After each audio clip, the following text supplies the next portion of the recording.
अस्सलाम वालेकुम फ्रेंड्स, आज मैं आपके साथ बड़ी मज़ेदार सी रेसिपी लेके आई हूँ। जो शादियों में हम वाइट कलर के राइस खाते हैं, उनका बड़ा यूनिक सा टेस्ट होता है। जो दाल चावल के साथ सर्व होते हैं, चावल या पालक गोश्त के सालन के साथ, उसका एक यूनिक सा टेस्ट होता है। तो उसकी रेसिपी मैं लेके आई हूँ। है तो बहुत ही सिंपल सी, लेकिन चलें टिप्स एंड ट्रिक्स के साथ कैसे बनाएंगे तो चलते हैं फ्रेंड रेसिपी की जानिब।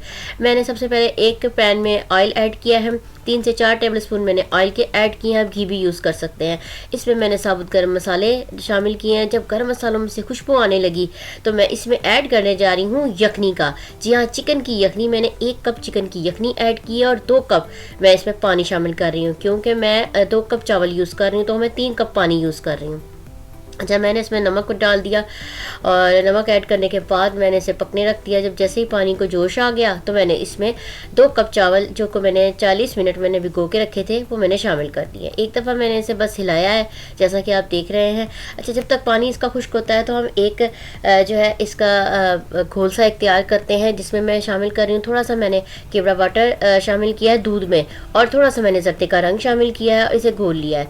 तो ये इसकी एक बड़ी अच्छी सी खुशबू होती है, इसका आपने ज़रूर इस्तेमाल करना है। तो फ्रेंड्स, मैंने इसे शामिल कर लिया है। मुझे थोड़ा सा जर्दे का रंग कम लगा था तो मैंने बाद में इसे थोड़ा सा जो बच गया था दूध का लिक्विड, तो उसमें मैंने थोड़ा सा जर्दे का रंग शामिल करके तो मैंने इसे शामिल कर दिया था। अच्छा, अब हमने इस पर कोई भी कपड़ा लेके इसे हमने कवर करना है और इसे 10 मिनट का हमने दम दे देना है। देखें कितना ज़बरदस्त सा इसका कलर आया है और इसका टेस्ट भी बिल्कुल शादियों वाले जो है चावल होते हैं बिल्कुल उसी की तरह होता है। तो फ्रेंड्स, आपने मेरी रेसिपी को ज़रूर ट्राई करना है। इंशाल्लाह आपसे फिर मुलाकात होती है एक नई रेसिपी में। अल्लाह हाफिज़।